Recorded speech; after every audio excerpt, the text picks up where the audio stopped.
I want to start today's podcast by saying thank you to all of our incredible guests that we have had on this podcast and in our clinics over these last 6 years. And especially thank you to you, the listener. We appreciate you showing up and listening on a regular basis to learn from our guests and grow as a coach so that together we can unlock the full potential of this great game.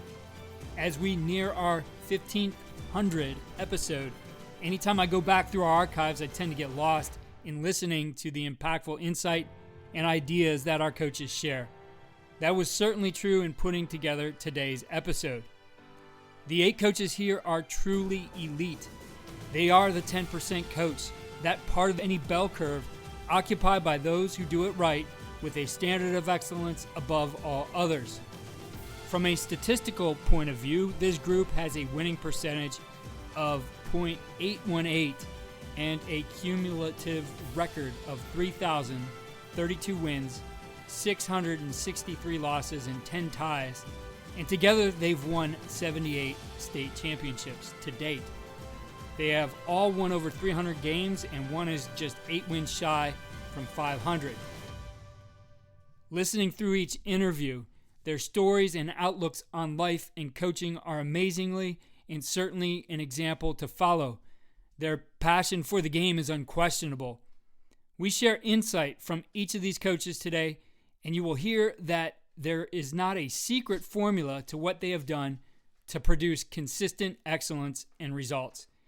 They are deeply convicted and disciplined about their approach, and that, along with the faith and belief they have in their players and communities, put them in a category all their own.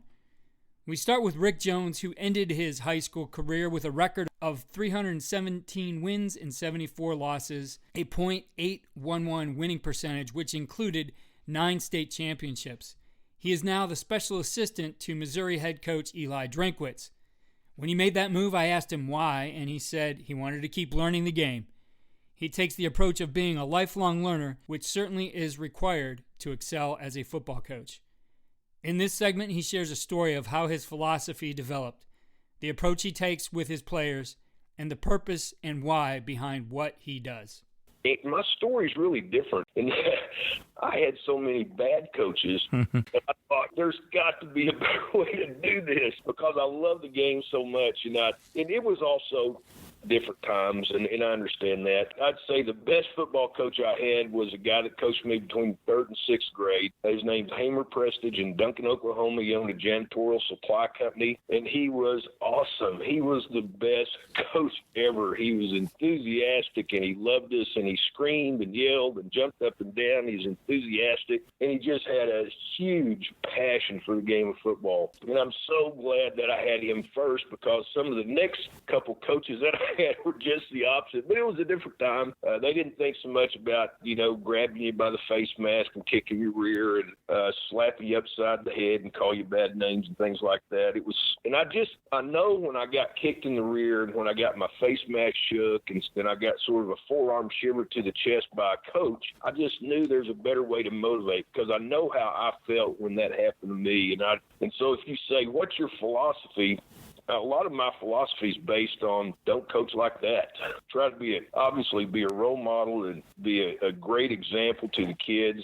Be enthusiastic, have fun with what you're doing, enjoy the kids, sort of enjoy the journey. And I'm probably a bad grinder as there is out there in some ways, but I think that any kid that has played for us over the long period of time will say that they know I love the game and I love being there and I love being with them. And I think that if you'd ask our players what they would put on my tombstone when I'm gone, and they'd probably say it's a beautiful day in the wood because every time I see the kids, whether it's rain, snow, sleet, gloom, night or day, if they say how you doing, I just say it's a beautiful day in the wood. And I think that they sort of get that, but it also builds a mentality. When you talk about philosophy, it builds a mentality of we're going to play football in the weather. It's not like basketball where, you're in a gym, there's no wind, no rain, no snow, and you sort of create that mentality. It's always a beautiful day if you get to play football, and that would be that. I think if you just say number one philosophy,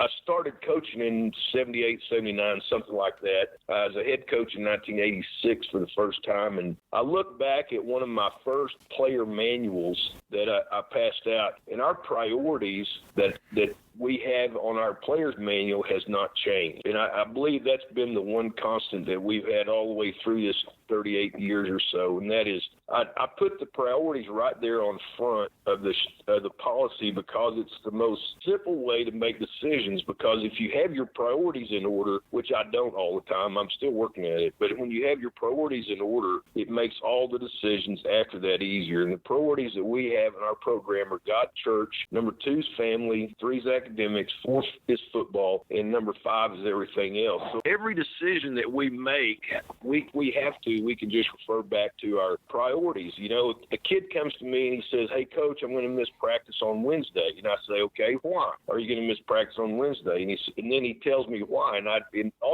In my brain, all you do at that point is say, "Well, John, let's look at our priority list. And you sign this, your parents sign it. We're all on the same page. Where does this fit into your priorities and to that list?" And if it's a church thing, if it's a family thing, if it's an academic thing, then we can understand why they're going to miss practice or whatever. But if it's not, that's it. You know, one of the things that I think we struggle with as coaches is making those decisions. Well, how do you handle people that are absent? How do you handle people that are late? And things like that. And it just made it simple to me. When you put your priorities on that sheet of paper, the parents sign it, the kids sign it. We do it twice a year just to make sure that we're constantly, updating and making sure everybody knows where we're at and what our beliefs are. It makes things just a lot easier. And then we handle it as from an excused or unexcused basis. And I've often just scratched my head at coaches that sort of have a wavering policy or philosophy or set of priorities, and we're going to try to live to those priorities. The kid comes in and says, "Hey, I'm going to church,"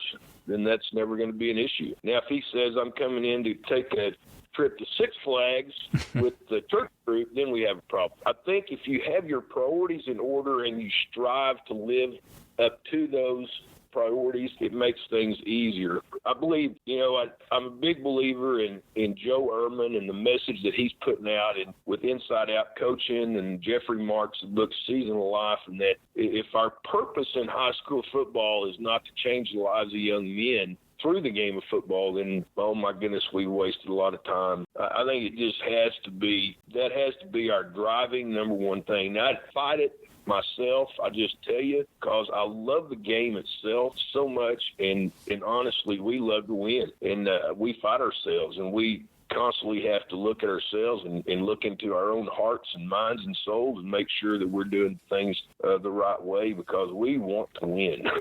Right. We spend time and effort and energy and focus and all the energy towards not only winning games but also trying to develop young men. And if we're not doing that, then we're really missing the mark. I believe in the long run we'll be held accountable in a negative way for that.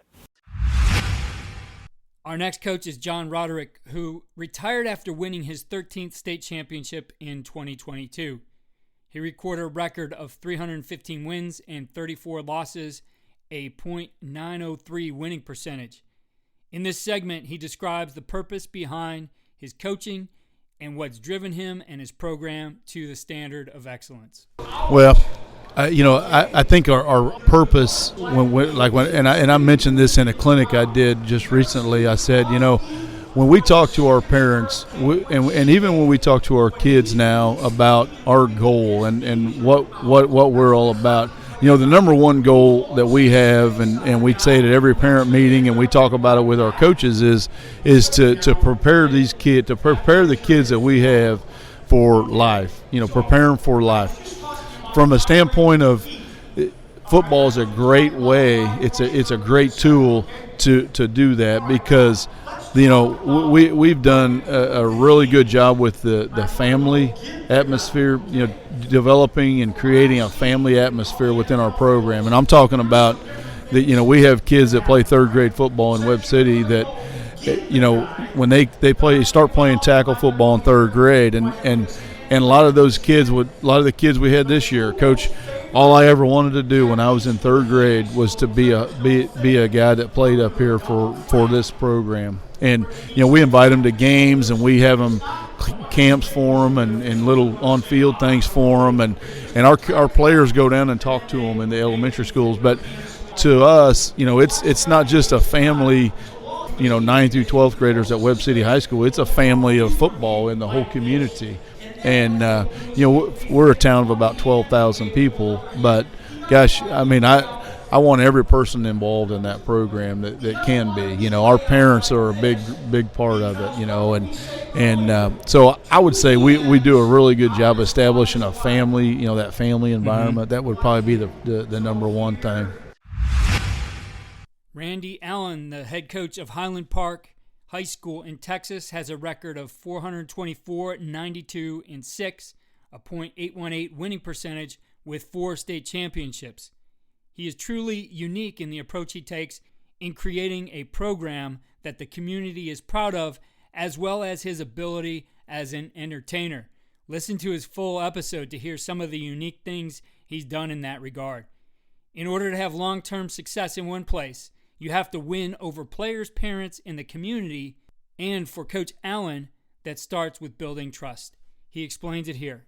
I think you got to have trust in your community and your football team, and you got to be fair. And trust takes a long time to build up. And I always felt like if I could build up trust in the people and the parents in this community trusted me and had confidence in me, that I could stay for 21, 22. This would be my 22nd year here, which is a long time for a coach to stay somewhere.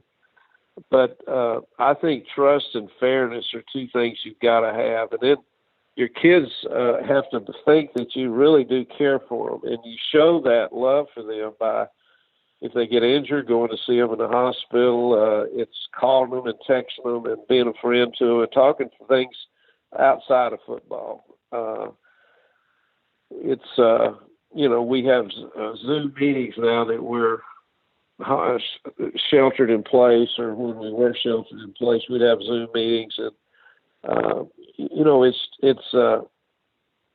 it's just important that you get that community to trust you, so that they'll let you coach their son, and they won't interfere or second guess you. And there's a formula that we use here. You got to have players that believe in players, players that believe in coaches, coaches that believe in coaches, and coaches that believe in players. And then I tell our parents the fifth and sixth thing you got to have parents that believe in coaches and parents that believe in players. Cleveland St. Ignatius head coach Chuck Kyle wrapped up his final season of his career in 2022. He won an Ohio record 11 state championships while achieving a record of 353 wins, 90 losses, and 1 tie, a .797 winning percentage. He won 3 national championships as well. Excellence has come for Coach Kyle and the St. Ignatius program from teaching his players to prepare mentally, physically, and spiritually for the challenge. It's a very important idea in his program that his players are able to carry through life. I think when you say core idea, I always think that our mantra with the program is that I'm hoping I'm teaching a young man to learn how to prepare, and prepare thoroughly, to prepare mentally, to prepare physically, and to prepare spiritually for any challenge you get. At that point in time in that young man's life, there's football. And each week there's a big challenge, and, you set high goals. And okay, so prepare mentally and physically and spiritually for the challenge, because, football is a complex game. And that's why there's radio and TV programs and people like what you're doing, and people really do. This game is a passion for people because it's complex. Physically, to improve in the offseason, all the work people put in, there's got to be a reason for it. And I always believe spiritually, because sometimes you got to keep your faith. The Cleveland Browns right now, take a look. They got to keep their faith to keep going, all right? And things don't always work out, and you have to just believe it will. and keep your faith, keep going. And so I think if there's one very important idea in the program is, come on, this is a football game. But gradually in life, there'll be bigger challenges than a football game. So learn how to prepare mentally, physically, and spiritually for it. And if you do that, then you can look yourself in the mirror and, hey, whether you succeeded or you didn't, at least you can look yourself in the mirror and go, hey, I gave it all I could. And that's what we're here for, to do all we possibly can. So I think that's the major idea I hope we get across. Ken Leonard retired following the 2022 season and his 6th state championship in Illinois at Sacred Heart Griffin High School. He believes a system is vital to long-term success. For him, it was something he simply called his man offense. It drives everything.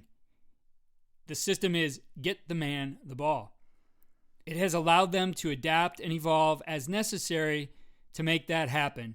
He fits his system to his personnel. It's a formula for long-term success. In this segment, he shares that, and he continues on about how they improve, and it's about accepting mistakes, owning them, and learning from them. Let's take a listen. I think it's vital for success. I think you have to have your system. You have to do what you know best and what you want to do. If you're the head coach, and you're an offensive guy, or defense, whatever, you got to own what you believe, in the system.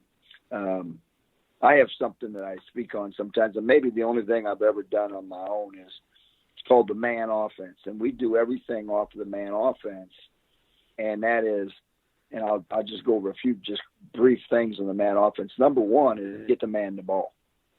The players, so it's got to fit our system, but so it changes every year a little bit. So if we're quarterback, now we're going to have to, he's a runner and he's got to get the ball 15, 20 times, or our tailback, our wide receivers, whatever it is, then we fit our system to our personnel. That's my belief. And that's where, like what Phil said, that's where you narrow it down, and 2 and 3 is get the man the ball in space. And number 3 is don't block the man on defense, read him, and whatever that may be, do with the run or the pass. And so those are simple things, but it's things that I think young coaches sometimes, and old coaches, we get carried away with schemes and concepts and everything. And man, the newest, shiniest thing, we're going to do that. And it just doesn't fit what you have. And you're only as successful as your players. It's not the plays, it's the players. A couple things that I've found in success is that first of all, you got to be able to accept your mistakes, because if you can't accept your mistakes, and that goes for coaches or kids, then you're not going to improve as a person or as a football player. So first thing we do is show them that it's okay. We're going to make mistakes. We want them to make mistakes. We're going to make mistakes. We own our mistakes. And then we have to learn so that we don't make that mistake again. And I think kids today, and I tell them, if you can't accept your mistakes as a player, football player, you won't play, because you're not going to get any better than you are. And kids today have a hard time with that at first, and again, I think the relationships of football is it gets them away from the video games and the internet and all that stuff. It gets them to where you have and Steve talks about this all the time. Probably the most important thing is our relationships, and that's where it is so important in football and in life. And there's no question. Just the relationships we have. Herb Brogan is in his 43rd year. His career record is 395 and 94, and he just won his 10th state championship in 2022. Herb Brogan took over the program at Lumen Christi High School in Michigan in the midst of a tragedy for their community, in which his head coach and close friend was murdered. Like many of these coaches, this is a year-round process, and Coach Brogan loves what the offseason does to build the culture and atmosphere of the program? I wouldn't probably go that far, but I have not missed very many. As we talked, prior to the interview starting, that's kind of the cornerstone of our program, and I believe in training the kids. I believe in training myself. So I said this in an interview one time before, and I had a coach or the interviewer tell me I've never had a coach tell me this before, and that is I've told him I enjoy the off season every bit as much as I do the end season. I really enjoy training the kids, working with them in the weight room. I think that's a critical time in terms of getting to know each other, creating bonds, pushing hard, working hard, laughing, making fun of each other a little bit. I just think that the whole culture and atmosphere is formed in the off season, and it's a part of the job that I've always enjoyed just as much as the season itself. Bob Hyland is Wisconsin's all-time leader in career wins as a head coach. He is 8 wins shy of 500 at St. Mary Springs High School. His record is 492 wins, 113 losses, and 2 ties, a .812 winning percentage. He's won 17 state championships. He takes an old-school approach built on toughness, especially around the offensive line. And consistency is a big part of things in his program. He notes that his approach has kept things consistent in the community over the years, and that winning for them is what's fun. Well, I'm an old lineman, and so consequently, the consistency of our program has been in the offensive line, where we have experienced some great kids coming out and developing a program. But that's one of the things when we talk old school. It's lining up on the line of scrimmage, defeating your man across from you. Rules, assignments, those things are so important that we can't have breakdowns. Once you do, you destroy the play. So consequently, going back as many years as I have, it's still the discipline on the offensive line that has made us a great program. We've gotten by with kids that can't run very fast or are not very big, but when we're pulling it off on the line, creating holes in the line of scrimmage, you can develop a program. And of course, we played great defense. Last year in the playoffs, in 5 games, the only team to score on us was in the first game after it was 60-something nothing. So you go 5 games of shutout football in the playoffs. That's a lot of toughness. That's a lot of error-free football. And so that's one of the things that we preach and we coach to is do not make mistakes. The people around you are counting on you, and if one person errs, the whole team errs. So we've got to be together, and the kids communicate and talk, and being in a private school like we are, we've got a lot of very good kids that will communicate with each other, and they hang out. They're friends. They're buddies. This is a team that on and off the field. Coach, that idea of mistake-free football is something that just about every coach talks about, but few are able to find the consistency in that. When you look at the way you train your players, whether it's starting it in the weight room or things that you do on the field, what do you feel have been the things that really allow you guys to accomplish that, to be able to play error-free football? Well, consistency. Like I mentioned, the coaches, many of them have played for me. They know what to expect. I'm still a lot of old school, get in a kid's face and get after them and tell them like it is. If you're not doing a job, I let them know that. But one of the things, we really stress with our coaching staff is that let me be the big mouth and bitch at them. You guys are their position coach, and you got to follow them a little bit. But so we have a pretty good system. One of the things that we really, really emphasize is that the kids need somebody to talk to, and that's where their position coaches are. I've gotten old. and consequently I'm a little bit distanced from them. But one of the things that has really been consistent throughout my 49 years is the playbook. The offensive playbook in particular hasn't changed much. The kids know what to expect. They run the same stuff that we are on the varsity, on the grade school level. We have a youth program. We start them in. We have a 5th, 6th, 7th, and 8th grade team in the Catholic system here. And then when they move up, they're familiar with the plays. They're familiar with our terminology. It's just been that way, and I think that's probably one of the things. Oh yeah, you look at a lot of these coach teams that come out in a shotgun, throwing the ball over the place. And I asked one day, I says, "Why you do it?" "Well, it's fun. It's fun to throw the ball over the place." Okay, but it's not fun to be 500 when you get a lot of talent. And so consequently, we think we could be 500 or better with no talent. And so we work hard at that. Be consistent. We run the football first. We'll throw the ball when we want to. That's one of the things. So I think just the old school mentality is don't change unless something needs to be changed.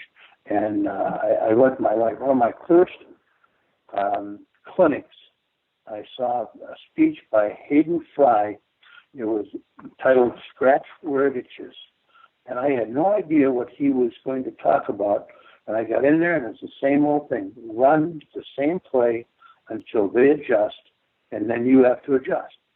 But if they don't adjust, continue doing the same thing over and over again. I think that's one of the things that we have been successful at. We'll do that. And I don't get to call the plays anymore because I'd call the outside veer 10 times in a row at the same kid, especially if he's making a mistake, to make sure that he got it right. So they don't want me to do that anymore. My coaching staff just says, you just sit back and watch. Finally, 8-time state champion from Alabama USM Wright Academy, Terry Curtis explains the importance of relationships and team chemistry. Coach Curtis has a career record of 317 wins and 85 losses, a .789 winning percentage. And all the success his program has had, he notes that the relationships will be what his players and coaches carry with them forever. The strong relationships build the team chemistry, which leads to winning. That's all it's about. I've been coaching 46 years. People ask me all the time, the same old question: how much longer are you going to go? When are you going to retire? I said, I have no idea, as long as my health's good and so forth. I said, because all my friends are coaches. I don't even know who my next door neighbors are, but my wife does. But I'm a ball coach. I've never worked a day in my life in 46 years. A lot of people can't say that. So I love going to work. I love coaching kids, and as long as I'm making some kind of a difference in them, in how they respond to me, how they react to me, I'll know it. I'll know when I'm not getting to them anymore, because all the things we've talked about today, they won't be doing them because they won't trust what I'm doing, and that the game has passed me by. But the kids that come back now, the coaches that come back now, and the coaches that go on to other schools and become successful, there's nothing you can do with those relationships. And the thing about it, they're going to be there forever. I tell those players, I say, let me tell you what, you can go make $1 million a year.